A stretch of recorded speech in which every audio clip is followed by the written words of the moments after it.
Magandang umaga, Pilipinas. Narito ang latest kay Bagyong Opong.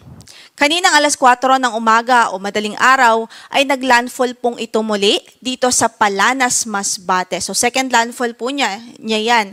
Ang first entry point niya kagabi at 11:30 p.m. ay dito sa San Policarpo, Eastern Samar, and then binaybay po niya ang Samar provinces.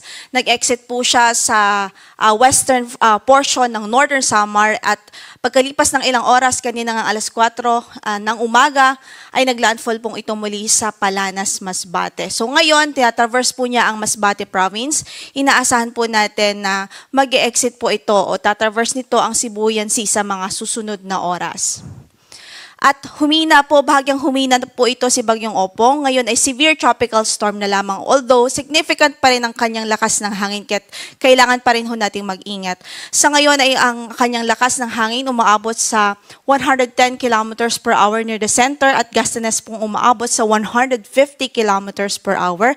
Medyo may kabilisan ng kanyang paggalaw sa mga nakalipas na oras. So, ang kanyang naging movement ay west-northwestward at 30 kilometers per hour.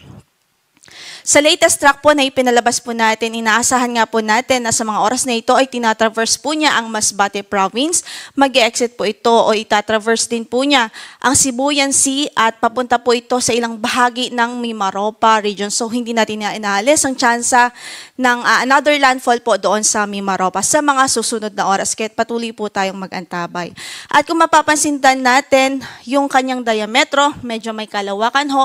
So malaking bahagi ng Visayas, Southern Luzon at ilang bahagi ng Central Luzon ay patuloy na maaapektuhan ng bagyo o mararamdaman itong bagyo. Pero kung magpatuloy po ang kanyang westward movement o yung southward shift ng kanyang track, ay inaasahan po natin based on our analysis na dito po sa Metro Manila, Rizal at nearby provinces such as Bulacan, Pampanga, Tarlac ay hindi naggaanong mararamdaman yung pagbugso ng hangin po nitong si Opong dahil kumbaga medyo compact yung area kung saan ay malakas ang kanyang hangin. Kaugnay dyan, signal number 3 pa rin ang nakataas sa Sorsogon, Masbate kasama ang Tikhaw at Bures Islands, sa Albay, western at southern portions ng Camarines Sur, southern portion ng Quezon, Marinduque, Romblon, Oriental Mindoro, Occidental Mindoro kasama na ang Lubang Islands, Batangas, southern portion ng Laguna. And then signal number 3 pa rin sa Northern Samar, northern and central portions ng Eastern Samar, northern and central portions ng Samar, Biliran at northern portion ng Leyte. Signal number 2 naman ang nakataas pa rin ngayon. Dito po sa Catanduanes, rest of Camarines Sur, Camarines Norte, rest of Quezon, rest of Laguna, Rizal, Cavite, Calamian Islands, Metro Manila, Bulacan, Pampanga, Bataan, southern portions ng Zambales. Signal number 2 din sa eastern portion ng southern Leyte, northern and central portions of Leyte, northern portion of Cebu, kasama na dyan ng Camotes at Pantayan Islands, extreme northern portion of Negros Occidental, northern portion of Iloilo, Capiz, Aklan, northwestern portion of Antique, kasama na po ang Caluya Islands. And then signal number 1 pa rin, medyo madami pa rin ang lugar kung saan ay nakataas ang signal number 1, such as dito sa central and southern portions ng Isabela, Quirino, Nueva Vizcaya, Ifugao, southwestern portion of Mountain Province, Benguet, southern portion of Ilocos Sur, La Union, Pangasinan, Aurora, Nueva Ecija, Tarlac, the rest of Zambales, Cuyo Islands, northern portion of mainland Palawan. Signal number 1 pa rin ho sa southern Leyte, rest of Leyte, the eastern and central portions of Bohol, the central portion of Cebu, northern portion of Negros Oriental, northern and central portions of Negros Occidental, at maging sa central portion ng Iloilo, central portion of Antique, Tinagat Islands, Surigao del Norte, kasama na ang Siargao Islands at Bukas Grande Islands. So again, sa mga lugar, uulitin lamang po natin, meron pa rin mga lugar na nakataas po ang signal number 3 sa ngayon. So ilang bahagi po yan ng Bicol Region at ilang bahagi pa rin ng Eastern Visayas at maging ilang bahagi po ng Mimaropa at Calabarzon. So ibig sabihin, ito po talaga yung mga areas kung saan ay malapit yung sentro ng bagyo. Dinaanan ng sentro ng bagyo at malapit po doon sa sentro mismo. And then, meron ding areas sa natitirang bahagi pa ng Bicol Region, dito po sa Central Luzon, ilang bahagi ng Central Luzon, at natitirang bahagi pa ng Southern Luzon, maging dito po sa may ilang bahagi ng Western at Central Visayas ay nakataas pa rin ang signal number 2. So today, in effect pa rin ng ating weather advisory. So posible pa rin na maka-experience ng more than 200 millimeters of rainfall. Ang Northern Samar, Eastern Samar, Masbate, Sorsogon, Oriental Mindoro, Occidental Mindoro, maging dito po sa Romblon. So kung mapapansin po natin, concentrated po yung mga malalakas na pag-ulan dito lang po malapit sa sentro ng bagyo.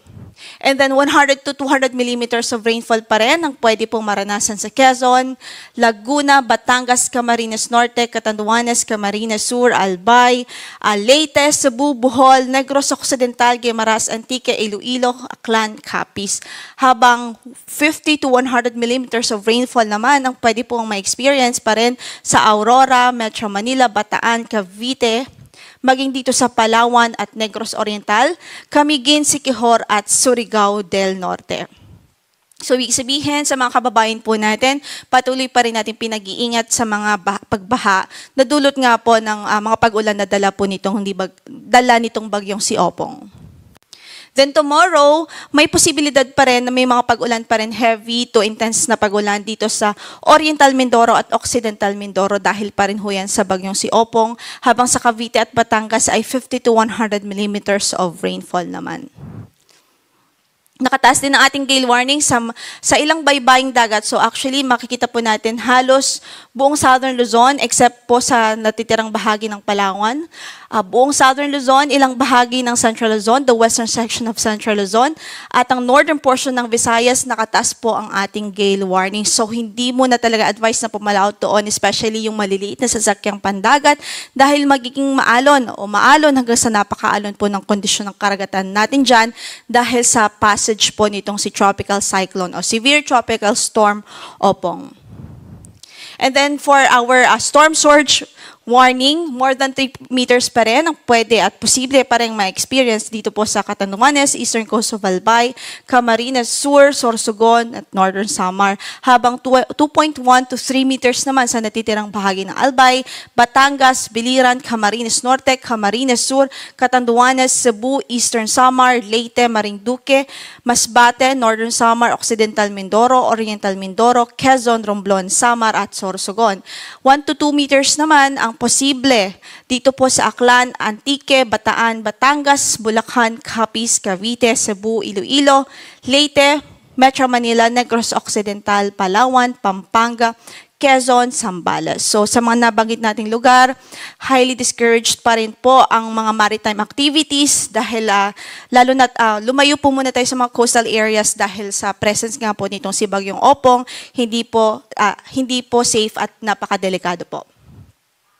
Next, we have po yung mga lugar kung saan posible pa rin ng mga paminsan-minsang pagbugso ng hangin dahil sa southwest monsoon o habagat na na-enhance po nitong si Bagyong Opong. So today, possible yung gusty winds sa Ilocos Region, Cordillera Administrative Region, Cagayan Valley, Palawan, Visayas, Zamboanga del Norte, Misamis Occidental, Misamis Oriental, Camiguin, Caraga at Davao Region, habang bukas naman ay sa Luzon at sa Western Visayas.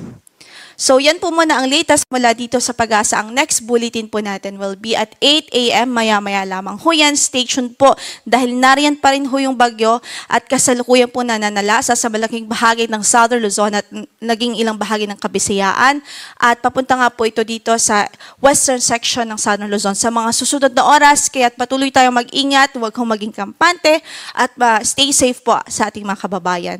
Yan ang latest mula sa Pag-asa. Ito po si Lori de la Cruz Galicia. Magandang umaga po.